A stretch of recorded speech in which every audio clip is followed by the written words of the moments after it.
Este tema que vamos a abordar esta semana es un tema muy sensible, que es un tema en el que está trabajando una instancia de gobierno y en el que están también relacionadas algunas organizaciones no gubernamentales.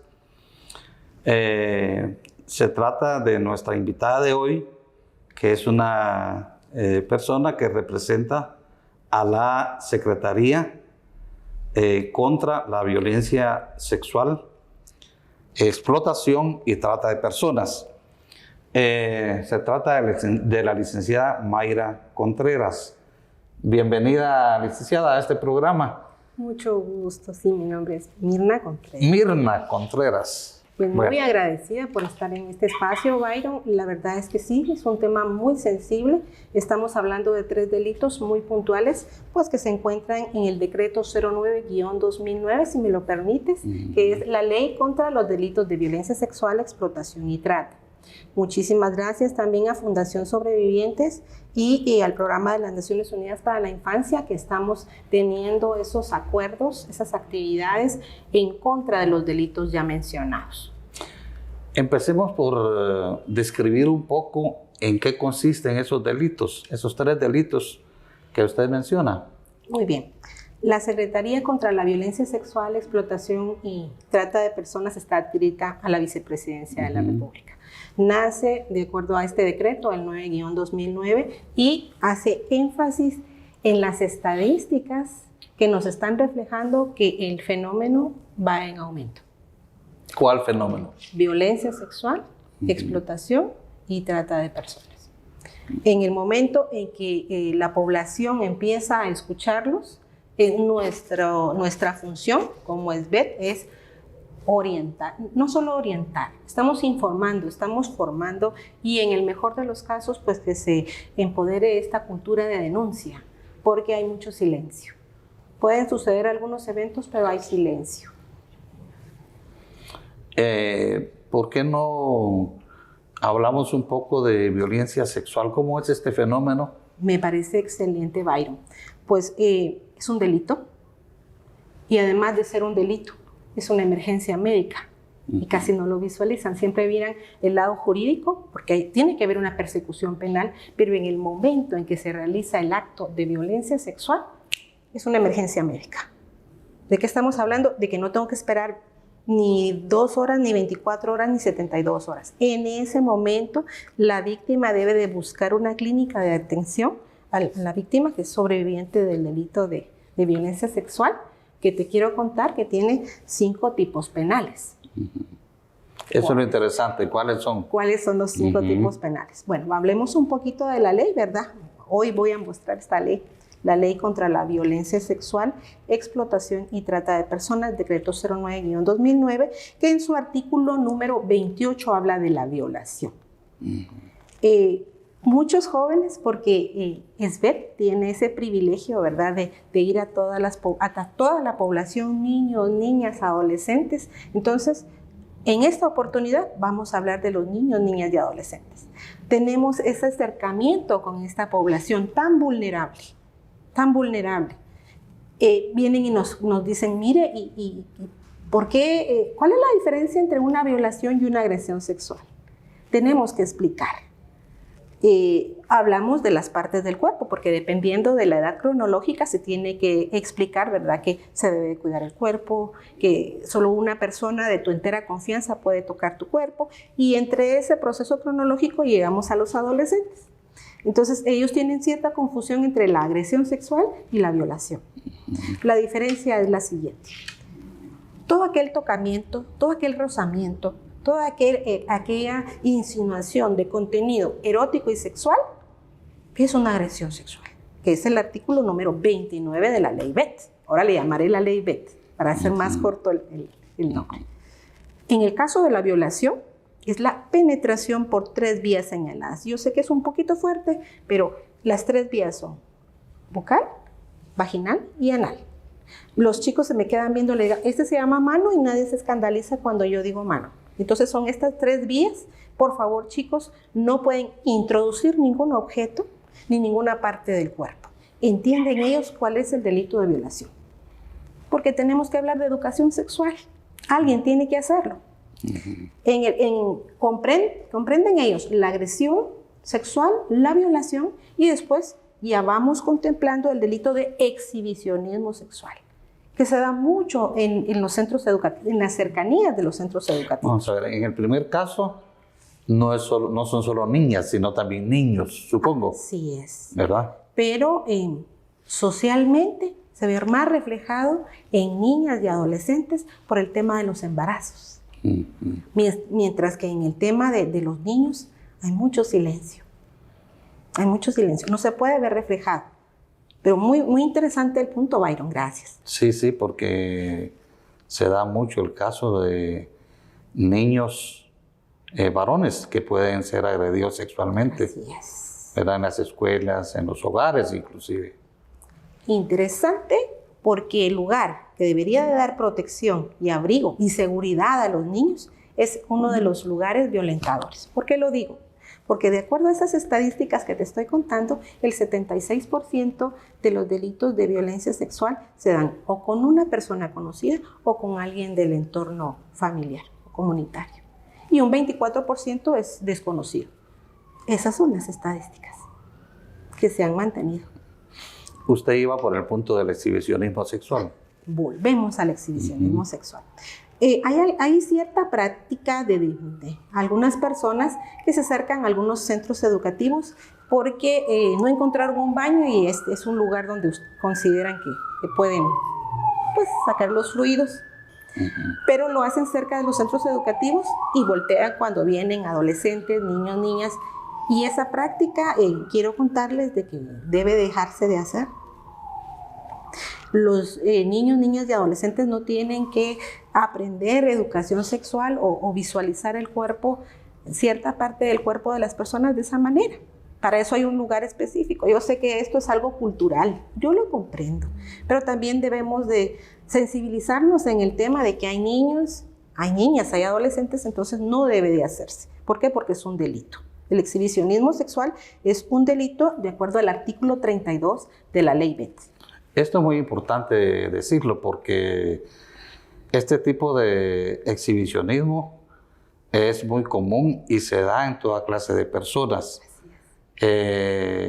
Hombres que son, digamos, de expresión popular, como se da también en gente que aparenta tener pues una vida económica superior, que van en sus vehículos de lujo, todoterreno, que se baja en una carretera y que en lugar de buscar un lugar discreto para orinar, pues lo hacen de frente a la carretera, sabiendo que hay niños, niñas, personas, hombres y mujeres en general, que los están observando, pero es bueno decirlo y que lo sepan además que es un delito. Pero se puede denunciar un caso de esos porque es muy común ver eso en Estados Unidos, por ejemplo.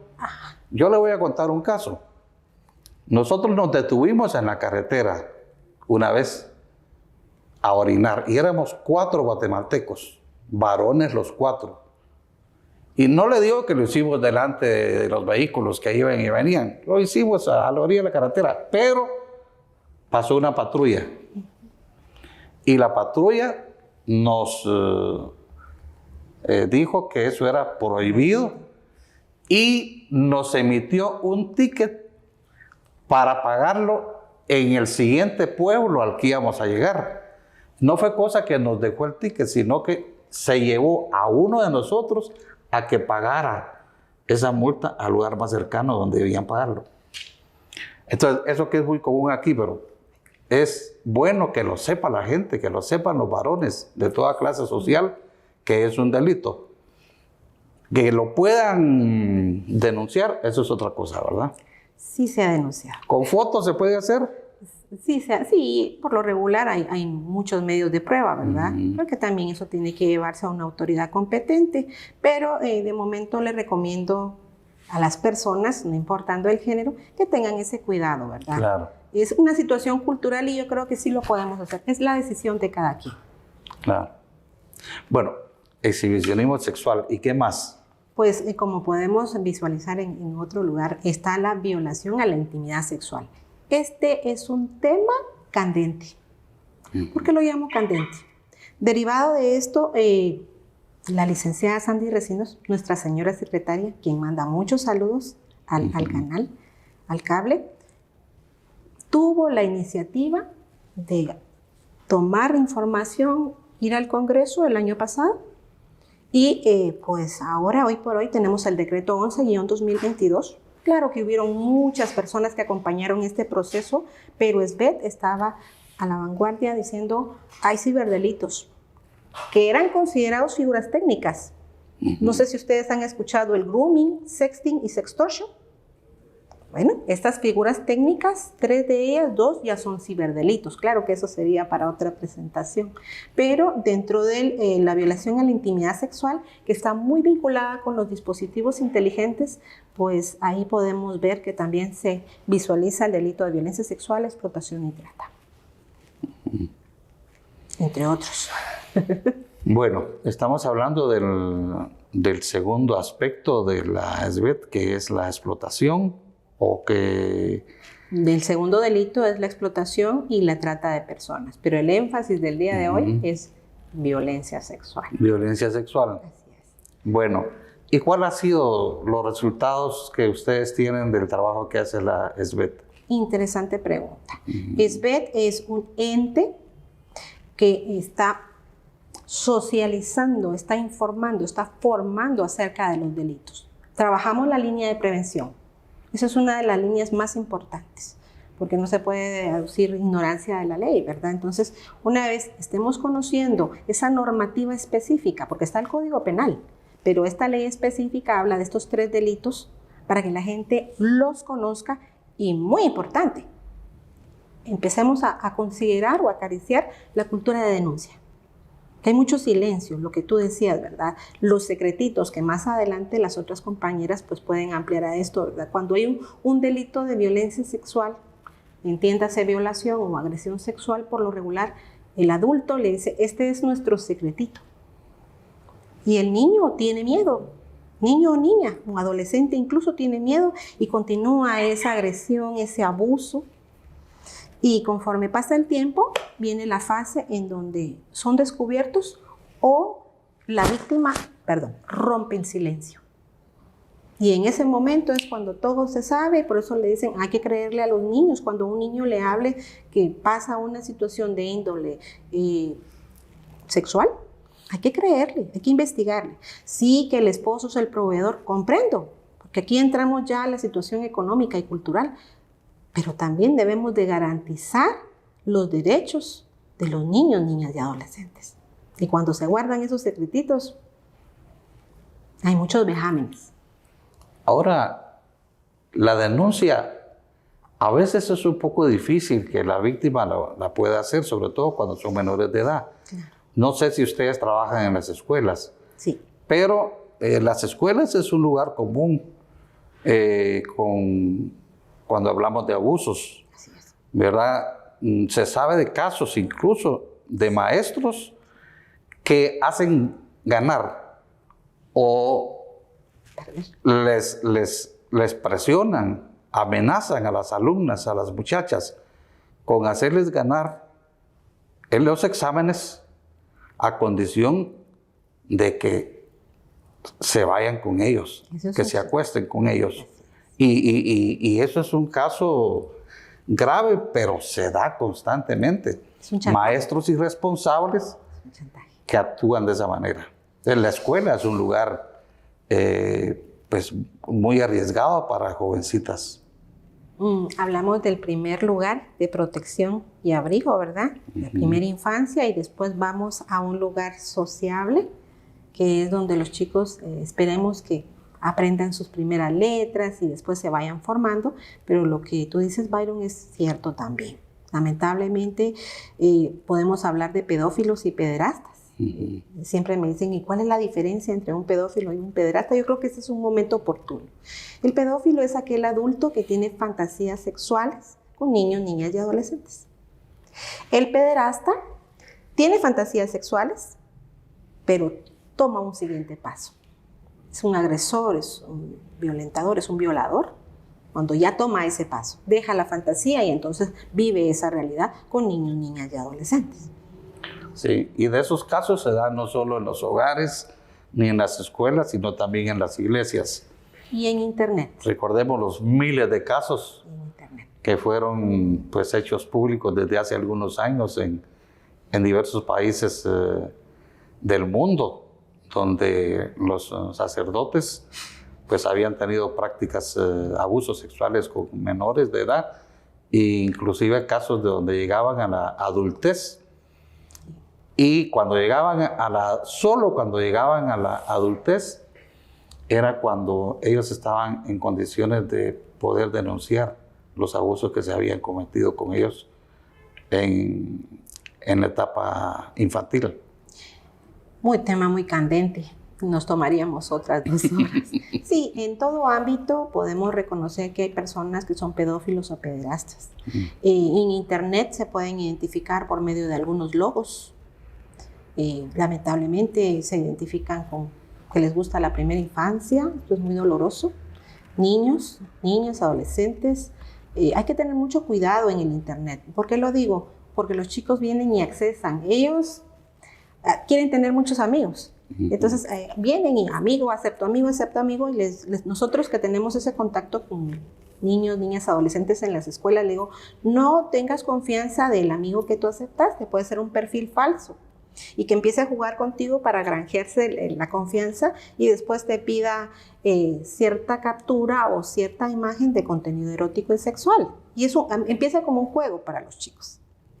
Pero después vienen y empiezan a mandar, perdonen que lo diga, el pack o el nude, y entonces ya fin del juego, ¿verdad? Entonces la persona viene y dice, fin del juego, si tú no haces lo que yo te digo, yo voy a subir ese material de contenido erótico y sexual a tus padres, y ahí viene chantaje. Sí. Eso ya es parte de otro tema, si quieres lo abordamos a profundidad, pero mire hasta dónde llega ese nivel de querer, de anhelar ese material de contenido erótico y sexual de niños, niñas y adolescentes. Y es que la prevención y la educación empiezan por casa. Yo veo que a veces, sobre todo en el área rural, las niñas de 6 años, de 10 años, los mismos padres las visten como que fueran adolescentes. Ya les ponen minifalda. Y entonces creo que esas prácticas también contribuyen a crear una cultura de machismo y de dominio del hombre, incluso desde que son niños, desde la escuela, ya no digamos en edad adulta. Pero vamos a seguir conversando sobre este tema tan interesante en el próximo segmento.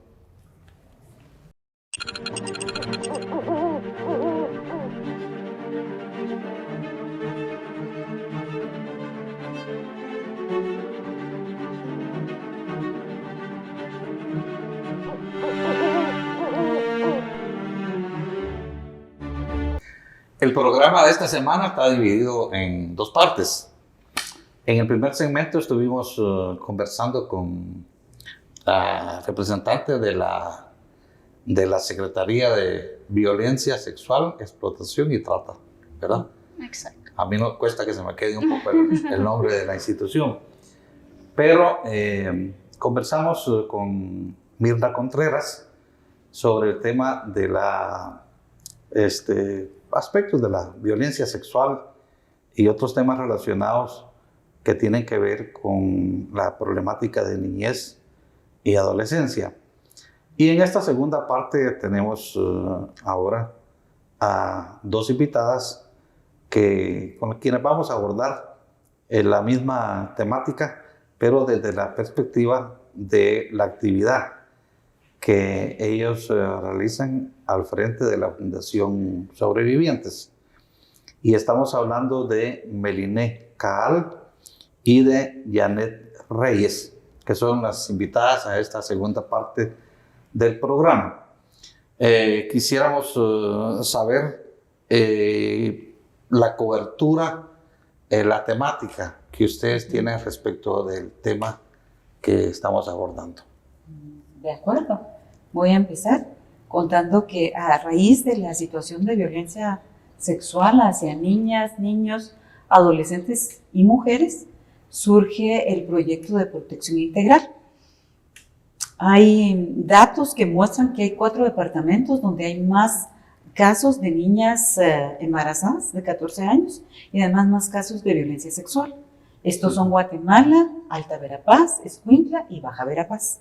Un consorcio de 5 organizaciones, entre ellas Fundación Sobrevivientes, las otras son CONACMI, ADP, Voz de la Niñez y Adolescencia, armaron este proyecto y entonces estamos trabajando para atender a niños, niñas y adolescentes a través de un proceso de atención psicológica, a través de talleres para padres y a través de toda una serie de actividades promocionales y de atención secundaria de las que hablará Janet. En el caso particular de Fundación Sobrevivientes, atendemos 4 municipios de la parte sur de Guatemala: Villa Canales, Villanueva, Amatitlán y San Miguel Petapa. Entonces la idea hoy es contarles que sepan que hay un espacio a donde ustedes pueden acudir, porque pueden llegar por referencia, pero si ustedes saben de un caso, pueden trasladarnos a la oficina, ¿verdad? A los niños, a las niñas o a los adolescentes. Hay un vacío, digamos, desafortunadamente son muchos los casos.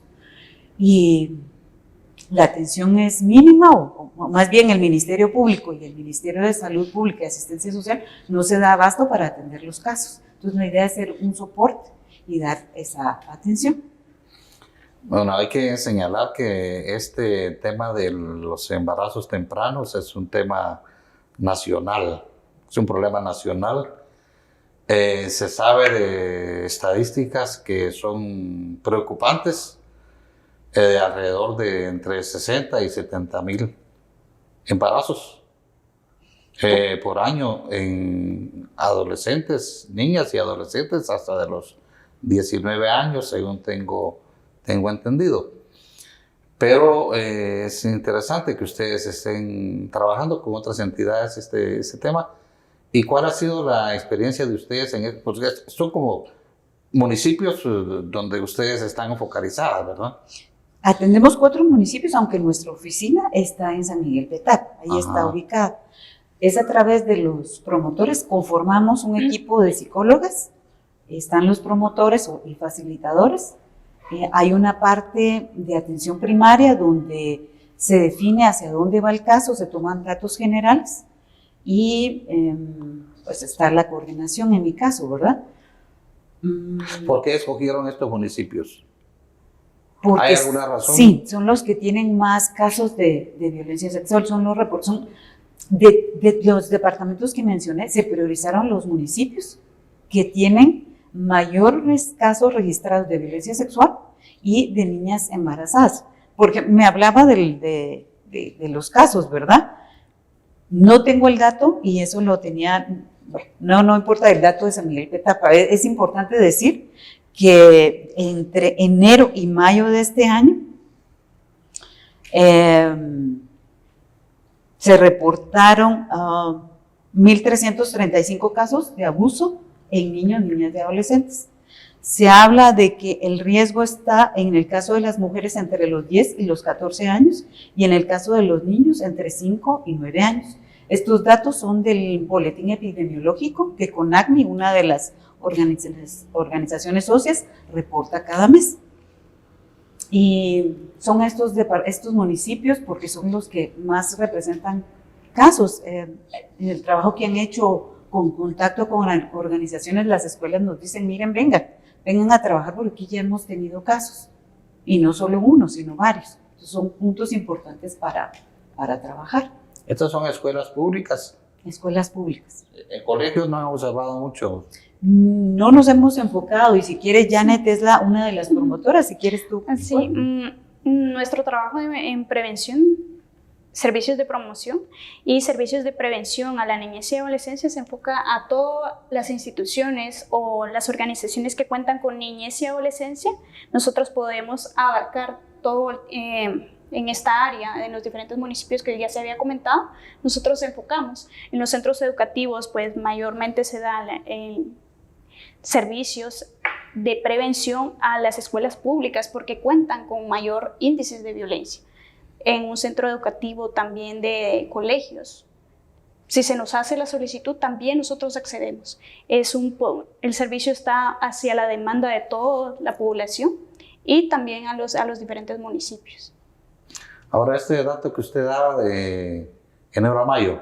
Enero a mayo del 2022. Me llama la atención porque hay ahora clases presenciales. ¿Cómo se ha dado, con esta situación que vivimos, cómo es que se han dado esos casos? Es una buena pregunta. Digamos, la particularidad del dato no lo tenemos, solo tenemos que son datos extraídos de los datos epidemiológicos del Ministerio de Salud Pública y Asistencia Social, que cuando van y demandan una consulta o piden una consulta, se registra. Entonces estos son los datos que tenemos ahora.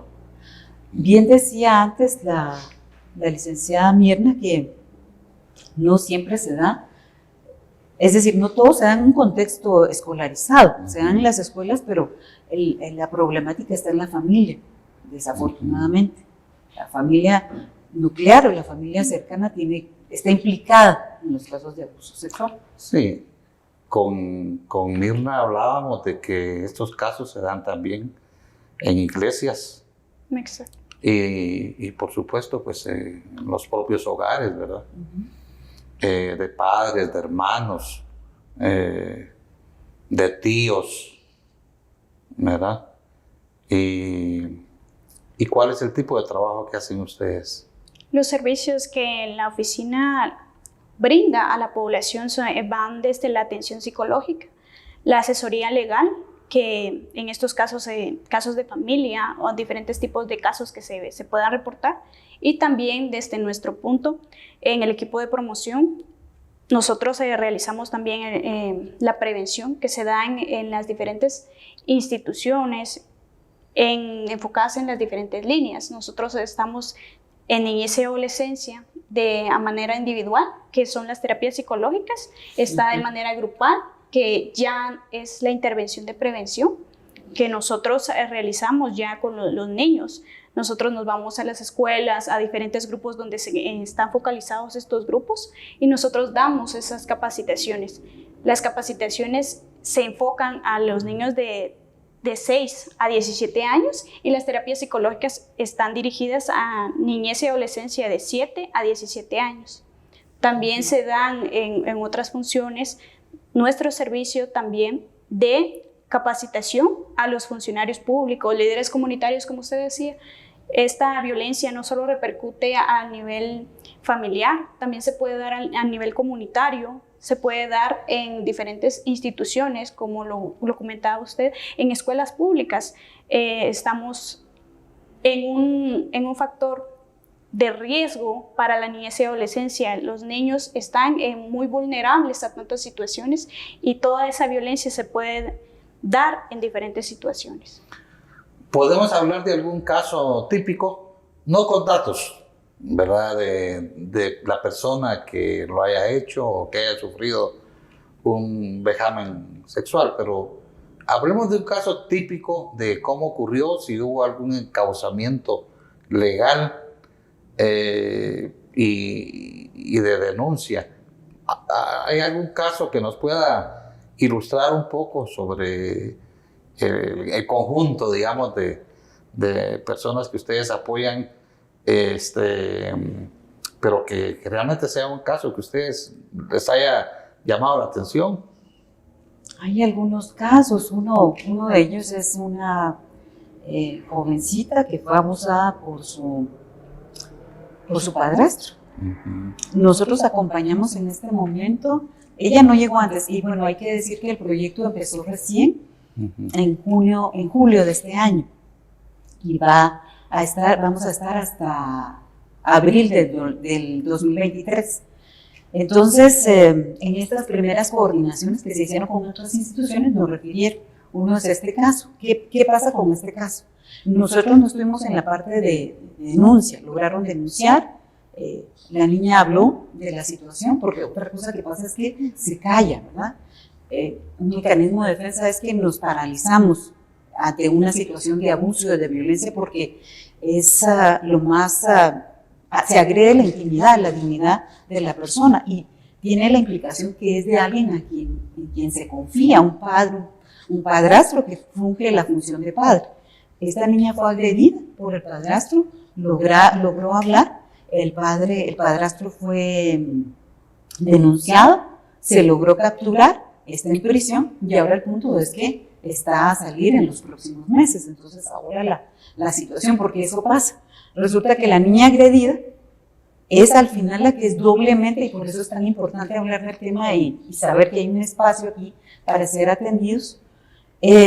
Resulta que es doblemente victimizada porque el agresor muchas veces se queda y la niña se tiene que ir, se tiene que mudar, se tiene que ir de la familia donde está. La madre no tiene recursos para movilizarse y entonces es un conflicto emocional, un conflicto social, económico, porque ¿cómo ahora yo me muevo de este espacio donde ya tengo un trabajo a otro seguro para que el agresor no vuelva? Para resguardar la vida de la niña y de los demás miembros de la familia, pero en este caso es ella la principal.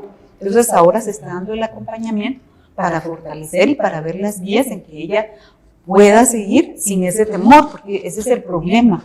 Una agresión sexual daña a la persona, corta el desarrollo. Si no se atiende, si no se trabaja, merma, que es como quedáramos limitados para seguir desarrollándonos en el ámbito emocional, en el ámbito de relaciones personales, no hay confianza, las emociones se ven limitadas, no me expreso de la misma manera, problemas de sueño, pesadillas, en el caso de los niños, problemas del sistema urinario, problemas también del sistema digestivo.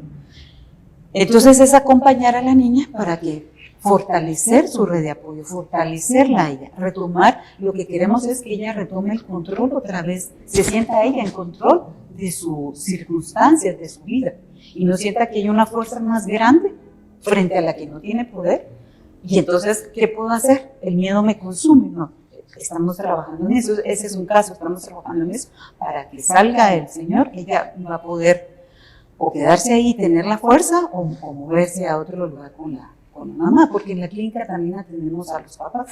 Ese es otro punto que hay que resaltar. Damos acompañamiento a los papás, pero muchas veces los papás y las mamás no saben cómo abordar el tema, o cómo dar ese apoyo a los hijos, ¿verdad? Sí.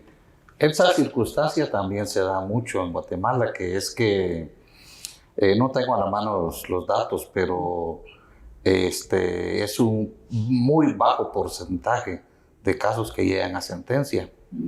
Por lo general dejan libres a los responsables de estos hechos y son muy pocos los casos en los que llega a condena.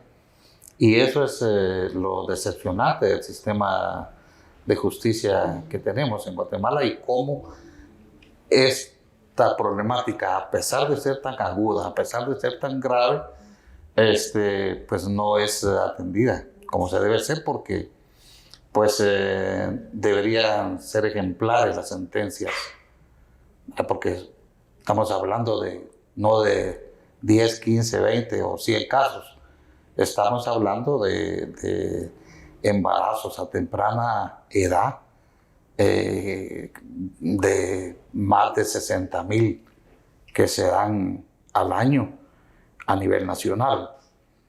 Entonces, pues asumo un poco lo que usted decía acerca de las consecuencias que tiene para una adolescente, por ejemplo, tener un embarazo prematuro, porque es una condena a su vida, pues, Sí. porque durante el resto de su vida va a tener que atender con mantener a un niño, educarlo, calzarlo, vestirlo, y muchas veces estas madres, como son tan de corta edad, tampoco pueden pues continuar sus estudios y por lo tanto se limitan mucho en poder conseguir un empleo. Pero vamos a continuar hablando de esto en el siguiente segmento.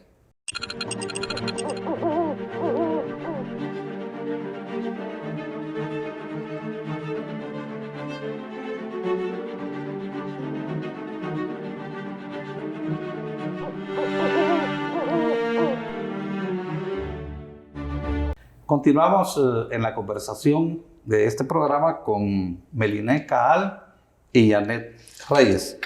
Estamos conversando sobre la actividad preventiva y educativa que realizan desde la Fundación Sobrevivientes en algunos municipios del departamento de Guatemala que ellas han identificado como los municipios donde mayormente se producen violaciones sexuales. ¿Que son cuáles, Yel? Villa Canales, Villanueva, San Miguel Petapa y Amatitlán. Sí. Entonces, vamos a continuar hablando de este tema. ¿Qué trabajo hacen ustedes? Sí, como justamente lo comentaba usted, cada caso es sensible, cada caso es de manera importante y no se da de la misma situación. Por eso es importante nosotros llegar a sensibilizar a la población. Nosotros sensibilizamos a la población primero con los padres de familia, que nos ha funcionado bastante bien, realizar una sensibilización con ellos de manera inicial. Luego a las poblaciones, a los padres de familia o cuidadores que ya se sientan interesados en las sesiones continuas, nosotros hacemos un seguimiento de 4 sesiones con los padres y cuidadores, y también de manera individual, ya nosotros y grupal, nosotros realizamos ya con la niñez y adolescencia. Nosotros vamos a las organizaciones que intervienen con la niñez y a los diferentes grupos en que ellos se manejan. Nosotros realizamos las sesiones, esos ya están más focalizados en factores de protección, factores de riesgo que ellos deben de conocer.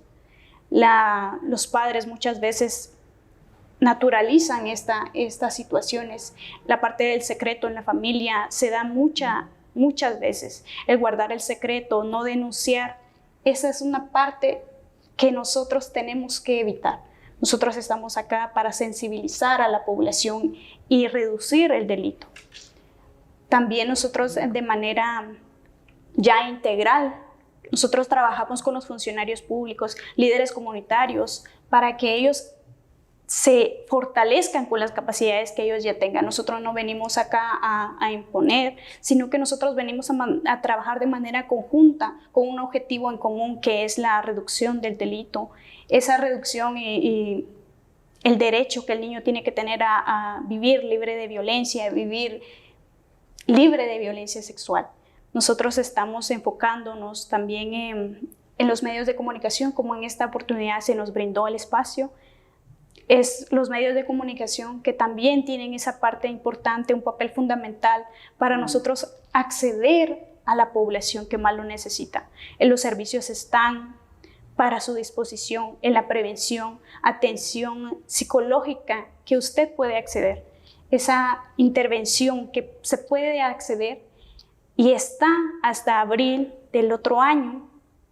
Esto requiere también que la población se entere y que esas víctimas o las personas que están pasando por esta situación tan difícil puedan acceder a los servicios. Entonces, por eso tenemos un objetivo en común, un objetivo que nosotros tenemos que llegar a la población y que esta población pueda acceder a estos servicios.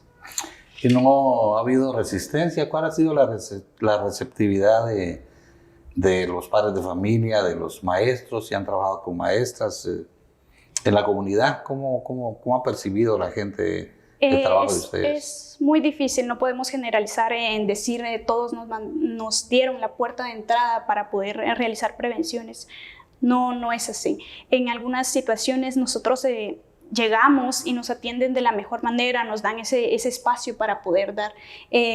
Ahora que estamos en los centros educativos, pues los tiempos disponibles ya son limitados, pero se nos ha dado esa apertura en dar esas capacitaciones, esas sesiones a los niños, y también en las comunidades hemos tenido acceso, también que nos han dicho los vamos a acompañar, los vamos a acceder, porque siendo realistas, estas comunidades que en todo tipo hay bastantes altos índices de violencia, entonces yendo con la comunidad, como los líderes comunitarios, tenemos un poco más de accesibilidad para poder entrar e intervenir con ellos.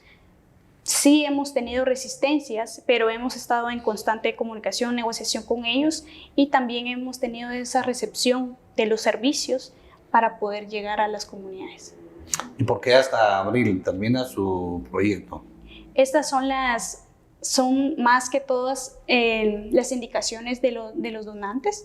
A las organizaciones del consorcio pues se nos ha indicado que en abril del otro año pues ya finalizamos con los servicios.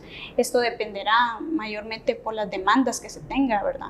Nosotros el servicio ya lo tenemos, pero hace falta que la población pueda acceder a ellos y no dependerá más que todo de nosotros, sino que de la población que se pueda acercar hacia nosotros, ¿verdad? Y ustedes en el trabajo que están haciendo, ¿qué han observado de la labor del Estado? ¿El Estado tiene algún nivel de compromiso con esta labor de prevención y educación? ¿Qué instituciones trabajan el tema y cuál es el impacto que tiene según ustedes lo aprecian? Sí, en los centros educativos el Ministerio de Salud pues está haciendo también una labor. Hemos tenido también contacto con ellos, una presencia también, pero es bastante la demanda que no se dan abasto también. No es decir de que no se está haciendo nada, sino que se está haciendo lo necesario y lo que se ha podido a tener en las manos, ¿verdad? Porque la demanda es demasiado alta, que en algún caso nosotros estamos iniciando y las instituciones que ya tienen un largo recorrido con estos casos, pues nos han dicho van a tener esa presencia de los casos, y creo que nosotros como guatemaltecos conocemos la realidad y esas denuncias que se dan, las que llegan a darse, otras que están en el secreto familiar, otras que se normalizan. Todas esas situaciones que se dan, se está tratando, pero también es parte de la población, es un trabajo en conjunto, es un trabajo del Estado, es trabajo de las organizaciones y también de la sociedad en sí, para que nosotros podamos ser sensibilizados y podamos dar esa apertura a las víctimas y la reducción del delito, como se comentaba antes. ¿Y qué personal trabaja con ustedes? De nosotros en las organizaciones estamos teniendo incidencia en los diferentes departamentos, en Escuintla, Baja Verapaz, Alta Verapaz, que como se había dicho, son los más altos índices de violencia que se han registrado, y está trabajando Voz de la Niñez en Escuintla, ADP en Baja Verapaz, Refugio de la Niñez en Alta Verapaz, y nosotros con Fundación estamos trabajando en Guatemala Sur. CONACME está trabajando también con otros departamentos, municipios que ya están siendo asignados. Entonces estamos teniendo alcance en lo necesario, en lo que nosotros estamos, en que se nos ha asignado. ¿Y qué forma tienen ustedes? ¿Es posible monitorear una reducción de casos? Porque según lo que he observado yo en estadísticas, los casos van en aumento. Tengo registrado que en el año 2021 hubo alrededor de unos 60,000, pero en el 2022 a nivel nacional, a agosto ya vamos cercanos a los 70,000. Estamos hablando de niñas, adolescentes y mujeres con hasta los 19 años de edad que han tenido embarazos, por lo general por violación, es decir, que le llaman embarazos tempranos. Estos registros han sido hechos por el Observatorio de Salud Reproductiva, que son las cifras de ellos. Entonces lo que se observa es que este fenómeno ha ido en aumento. Por supuesto que es posible que el incremento que se haya dado en el 2020, a partir del 2020 para el 2022, haya sido producto del confinamiento por razón de la epidemia. Y eso generó pues un aumento de estos fenómenos a nivel nacional por el encierro de las familias en los hogares y que dio lugar pues a una mayor promiscuidad. Suponemos, ¿verdad? Estamos especulando un poco, pero lo que quiero pues evidenciar es que estos casos van en aumento. Y entonces los esfuerzos que se hacen, hasta qué punto, digamos, pueden incidir en una merma de estos índices. Sí, como usted bien lo indicaba, pues en el confinamiento se dio registros altos de estos casos. Nosotros no podemos asegurar que la reducción del delito, de las denuncias o de los registros que se tengan en diferentes instituciones que tienen un registro como las víctimas, pues sea para nosotros un indicador. Nosotros nos estamos basando más que todo en las personas que nosotros llegamos a sensibilizar, las personas que llegan a terapia psicológica, pues ese es un alcance que nosotros podemos tener. Y quizá al finalizar el proyecto se puede hacer una comparación de datos, por ejemplo, en el periodo que estuvimos versus años anteriores. Se podría hacer una comparación y ver el impacto que tuvimos. Hace un rato se preguntaba por qué terminábamos. Fue una propuesta que se presentó. Trabajan como donantes USAID, UNICEF y la cooperación de Suecia. Entonces son estos proyectos de intervención que tienen un principio y un fin. Entonces, y yo creo que tienen un buen tiempo porque generalmente son muy cortitos y cuando, o digo muchas ocasiones, no generalmente, pero en muchas ocasiones entonces no da chance de hacer muchas intervenciones. Ahora tenemos un tiempo más o menos prudencial. Por eso los invitamos a que, si ustedes saben de algún caso, si necesitan alguna atención, estamos en San Miguel Petapa, calle Real, igual lo va a volver a comentar aquí Janet, calle Real, 17 Avenida, 17-60, Ofibodega San Diego. Ahí estamos de 8 de la mañana hasta 5 de la tarde. Entonces, ¿Cómo se comunican con ustedes? ¿Tienen, bueno, usted ya dio la dirección, ¿tienen algún teléfono, un correo electrónico? ¿Cómo pueden acudir a ustedes? Nosotros estamos, la mayoría de población pues está realizando un acercamiento a la oficina de Ofibodega San Diego, que estamos en la calle Real 17-60, como bien lo comentaba la licenciada. Se puede comunicar al teléfono 23 75 85 75 para mayor comunicación con nosotros, ¿verdad? O acercarse a la Ofibodega número 1, que ya estamos siendo visibles ante la población. Vamos a tener también una participación en la feria patronal que va a tener San Miguel Petapa.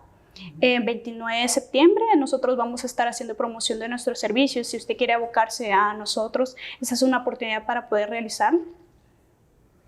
Bueno, pues les agradecemos mucho que nos hayan dado toda esta información y deseamos realmente que tengan un buen resultado de su trabajo, ¿verdad? Y ojalá que ustedes continúen después de abril, porque el fenómeno continúa y continúa creciendo, entonces es importante que el trabajo de ustedes y de otras entidades como las que mencionaba, pues continúen esta labor tan importante. gracias. Muchas gracias por su presencia, gracias a ustedes por estarnos observando, escuchando nuevamente en este programa El Búho, donde tratamos temas diversos de la problemática guatemalteca aquí en su canal Más TV y en las redes sociales, en YouTube, en Instagram, en Spotify, solo con audio, y en Facebook también. Así que muchas gracias por su atención y nos vemos hasta la próxima semana.